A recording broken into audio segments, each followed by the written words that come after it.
फक्त सुगंधानेच खावासा वाटणारा हा मोकळा सुटसुटीत पुलाव आज आपण पूर्वतयारी न करता काही वेळातच तयार केलेला आहे. बऱ्याच वेळेला काय होतं, पाण्याचं योग्य प्रमाण नसेल ना तर तुम्ही बनवलेला जो पुलाव आहे ना तो चिवट होतो. पण आज आपण पाण्याचं योग्य प्रमाण घेऊन हा मस्त सुटसुटीत पुलाव तयार केलेला आहे. तर नमस्कार, मी संगीता स्वागत करते तुमचं संगीताज कुकिंग कॉर्नरमध्ये. पुलाव तयार करण्यासाठी इथे मी 2 वाट्या बासमती तांदूळ वापरलेला आहे. आता तांदूळ तुम्ही इथं कोणताही घेतला ना तरी चालेल, फक्त तो चिकट नसावा, म्हणजे ज्याचा भात चिकट होतो तो तांदूळ इथं तुम्ही वापरू नका. आता 2-3 पाण्यानं स्वच्छ हे तांदूळ मी धुवून घेतले आणि 10 ते 15 मिनिटांसाठी हे भिजत ठेवले होते. म्हणजे ह्याचा तांदूळ आहे ना तो मोठा असा शिजल्यानंतर लांब सडक असा तयार होतो. म्हणून बासमती तांदूळ थोड्या वेळासाठी आपल्याला भिजत ठेवायचे. त्याच्यानंतर इथं पनीर घेतलेलं आहे, जवळजवळ 100 ते 150 ग्रॅम. छोट्या तुकड्यांमध्ये कट करून त्याला थोडंसं हळद, थोडीशी चटणी, लाल तिखट, थोडंसं मीठ लावून व्यवस्थित आपण हे हलवून घेऊया. असं टॉस करून घेतलं ना की सगळे मसाले सगळीकडे एकसारखे लागले जातात. आता पनीरला आपण मसाला पण लावून घेतलेला आहे. आता लगेच ह्याचा पुलाव तयार करायला घेऊया. तर गॅसवरती मी कुकर ठेवलेला आहे आणि कुकर हलकासा गरम झाला ना की त्याच्यामध्ये फक्त 2 चमचे इथं मी तूप घेतलेलं आहे.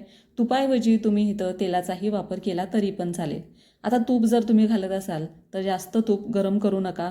हलकंसं गरम झालं की ह्याच्यामध्ये आपल्याला मसाला लावून ठेवलेले हे पनीरचे तुकडे व्यवस्थित फ्राय करायचे आहेत.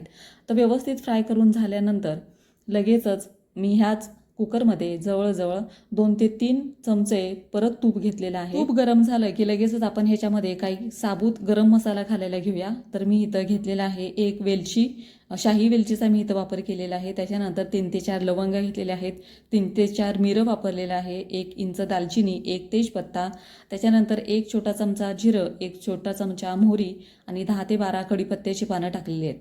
तर हे व्यवस्थित आपण परतून घेऊया.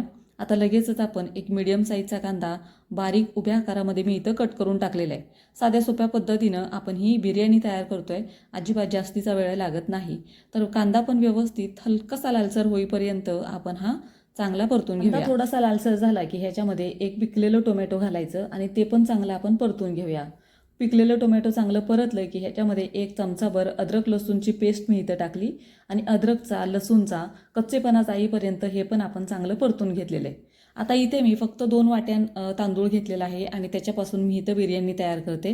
पण तुम्ही जर जास्त प्रमाणात बिर्याणी तयार करणार असाल तर मात्र कांदा, लसूण, टोमॅटो ह्याचं प्रमाण आहे ना ते थोडंसं वाढवा. आता इथं 2 हिरव्या मिरच्या पण मी इथं टाकलेल्या आहेत.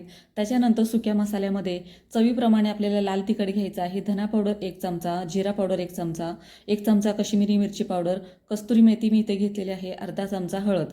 आता हे सगळे सुके मसाले आहेत ना ते आपण कांद्यावरती चांगले परतून घेऊया. मीठ पण मी इथं टाकलेलं आहे, तो व्हिडिओ माझ्याकडून थोडासा स्किप झाला. आता हे सगळे मसाले आपण छान असे परतून घेऊया.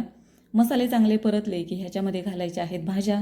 आता भाज्यांमध्ये तुम्हाला ज्या भाज्या इथं घालायच्या आहेत त्या तुम्ही इथं घालू शकता. मी इथं घेतलेली आहे 1 शिमला मिरची आणि 1 गाजर मी इथं बारीक कट करून घेतलेला आहे छोट्या आकारामध्ये. त्याच्यानंतर एक अर्धी वाटी फ्रोझन वाटाणा मी इथं टाकलेला आहे. आता इथे तुम्हाला हवं असेल तर फ्लावर घालू शकता.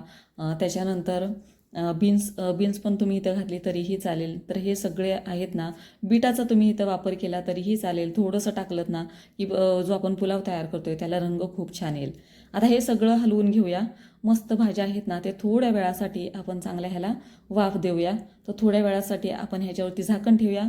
जास्त वेळ पण झाकण ठेवू नका, नाहीतर खालून हे लागलं जाईल. गॅसचा फ्लेम मिडियम ठेवा. एक 2-3 मिनिटानंतर झाकण काढलं, मस्त घरभर सुगंध सुटलेला आहे. आता ह्याच्यामध्ये जो आपण तांदूळ भिजत ठेवला होता ना बासमती, तो आपण ह्याच्यामध्ये टाकूया. अगदी हलक्या हाताने आपल्याला हे हलवायचं आहे, कारण भिजलेल्या तांदळाचे पण तुकडे पडतात. म्हणून हलक्या हाताने आपल्याला मिनिटभरासाठी हा तांदूळ चांगला परतून घ्यायचा आहे. आता इथे आपण फक्त 2 वाट्यां मधून हा आपण पुलाव तयार करतोय. पण तुम्हाला जास्त प्रमाणात जर पुलाव तयार करायचा असेल तर जे आपण मसाले वापरलेले आहेत, कांदा, टोमॅटो किंवा सुके मसाले इथं वापरलेले आहेत, ते डबल प्रमाणात घ्या. म्हणजे तुमचा पुलाव व्यवस्थित अगदी मस्त खमंग असा तयार होईल. आता वरून मी थोडीशी मूठभर कोथिंबीर टाकलेली आहे. परत एकदा हे व्यवस्थित आपण हलक्या हाताने हलवून घेतलं. आता ह्याच्यामध्ये पाणी घालत असताना ज्या वाटीने आपण तांदूळ मोजून घेतले होते ना त्याच वाटीनं आपल्याला इथं पाणी घालायचं आहे. तर मी इथे जवळजवळ 1.5 वाटी पाणी घातलेलं आहे. थोड्या वेळाने मी परत अर्धी वाटी राहिलेली आहे ना ते पण पाणी मी ह्याच्यामध्ये घालणार आहे थोडं थोडं करून. तर मी पाण्याचं प्रमाण बघते, तर व्यवस्थित मी हे सगळं हलवून घेतल्यानंतर परत थोडंसं पाणी टाकलं.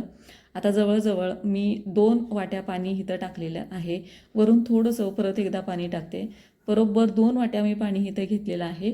आता तुम्ही पाण्याचं प्रमाण आहे ना ते बघू शकता. एवढं पाणी तुम्ही व्यवस्थित घेतलं ना, 2 वाट्या तांदूळ त्याला 2 वाट्या आपल्याला इथं पाणी घ्यायचं आहे. तर व्यवस्थित तुमचा पुलाव अगदी छान मोकळा सुटसुटीत हा तयार होतो. आता पाण्याचं प्रमाण आपण योग्य घेतलं आहे, पण शिट्ट्या तुम्ही कुकरच्या किती करताय त्याच्यावरती पण अवलंबून राहील. कारण जास्त जर शिट्ट्या केल्या ना कुकरच्या, तरीसुद्धा भात हा खिरगिटा तयार म्हणजे चिकट तयार होतो. कारण ऑलरेडी आपण हे तांदूळ आहेत ना ते भिजवून घेतलेले आहेत, त्याच्यामुळे ह्याला शिजायला जास्त वेळ लागत नाही. मी फक्त 2 शिट्ट्या करून घेतल्या आणि त्या 2 शिट्ट्यांमध्ये तुम्ही बघू शकता मोकळी सुटसुटीत छान अशी आपली बिर्याणी आहे ना ही तयार झालेली आहे. आता इथे मी फक्त 2 शिट्ट्या कुकरच्या काढलेल्या आहेत, पण तुम्ही तुमच्या अंदाजाने कुकरच्या शिट्ट्या घ्या. कुकरच्या शिट्ट्या जास्त केलात तर भात आहे ना बिर्याणी आहे ना ती चिकट तयार होईल. तर व्यवस्थित कुकरच्या शिट्ट्या करा. छान अशी आपली बिर्याणी तयार झालेली आहे. तुम्हाला जर रेसिपी आवडली असेल तर नक्की लाईक करा आणि संगीताच कुकिंग कॉर्नर या चॅनलला अजून जर तुम्ही सबस्क्राईब केलं नसेल तर नक्की सबस्क्राईब करा.